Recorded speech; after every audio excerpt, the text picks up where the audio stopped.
जब श्री हनुमान जी ने लंका में पहुँचे और सीता माता जी से मिले तभी उन्हें काफ़ी भूख लगी और वह भूख क्या उस रूप में अपनी लीलाएं शुरू किए। वह पेड़ को हिला हिलाकर पेड़ का फल तो कुछ खाए और पेड़ों को उखाड़ कर फेंक देने लगे। तभी जब रावण ने माता सीता के बारे में पता चला कि उनके पास एक बांदर आया है और बगीचे में घुस आया है और यह सब कर रहा है, तभी रावण ने यक्ष कुमार को तथा 2 बेटे और को बारी बारी से भेजा और जो श्री हनुमान जी पर मारने के लिए वार करता था सभी को मौत के घाट उतार देते थे। जब मेघनाथ ने लड़ाई करा और हनुमान जी से काफ़ी समय लड़ाई हो गया तब वह ब्रह्मास्त्र से बांध दिया और हनुमान जी ब्रह्मा जी के सम्मान के लिए बंध गए और रावण के पास ले गया। वहाँ विभीषण जी भी बैठे थे, जबकि विभीषण जी तो पहले ही देख लिए थे क्योंकि सबसे पहले उन्हीं से मिले थे और सीता माता का रहने का जगह भी वही बताए थे, परंतु यह बात दोनों ही जानते थे। जब हनुमान जी रावण के सभा में आए और खड़ा होकर दोनों रावण तथा हनुमान जी के वार्तालाप होने लगा, तब रावण ने पूछा, तुमने यह सब क्यों किया?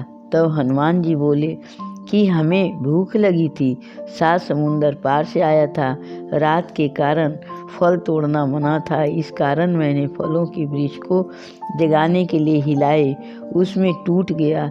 इस पर सभी लोग हमें मारने लगे, हमें जान से मारने लगे, तभी मैं भी प्रहार किया। अपनी जान तो हर कोई बचाता है, इसमें उनकी मौत हो गई, इसमें हमारा क्या दोष है? सबों की बात सुनने के बाद रावण कहा कि कौन है, कहाँ से आया है तथा किसका दूत है, पूछो। सही न बताने पर जान से मार डालो। तभी हनुमान जी बोले, इतना आपको परेशान होने की कोई ज़रूरत नहीं है। पहले मैं बताता हूँ कि मैं पवन पुत्र हनुमान, मैं सीता माता की खोज में रामदूत आया हूँ और यह भी बताता हूँ कि आप सीता माता के लौटा दो, नहीं तो सर्वनाश तो निश्चित है। लंका का वार्तालाप सब परिवारों का तथा तुम्हारा सब तो रावण भड़क उठा, कहा यहाँ तो तुम्हारा सर्वनाश होना दिखाई देता है, मेरा तो खुद भोले भी कुछ नहीं बिगाड़ सकते हैं, हमें तो देवता दानव इत्यादि कोई नहीं बिगाड़ सकते हैं। तब हनुमान जी बोले कि राम स्वयं प्रभु हैं जो मनुष्य रूप में आए हैं, मनुष्य से तुम्हारा मौत होगा और तुम्हारे अहंकार के कारण ही मौत होगी और पराई स्त्री का छल बलपूर्वक अपहरण करना सबसे बड़ा पाप है। चाहे कितनी बलशाली तथा धर्मपरायण हो, छल बल तथा घमंड करने वाले को देवता भी साथ नहीं देते हैं।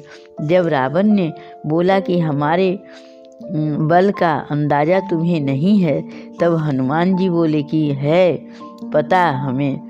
जब बाली ने आपको अपनी कांख में 6 महीने तक दबाए दबाए फिर रहा था, उसका आपने कुछ भी नहीं बिगाड़ पाए और कहे तो सभा में सारी आपको ऐसी ऐसी कितनी कहानी का पोल खोल दूं।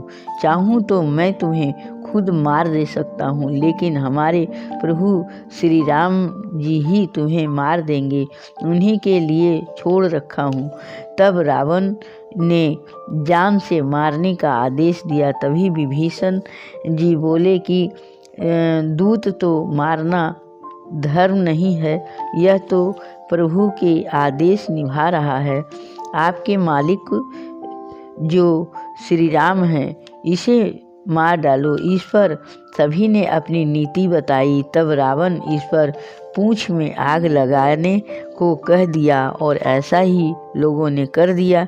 अब क्या था, हनुमान जी ने तो अपना कला दिखाना शुरू कर दिए।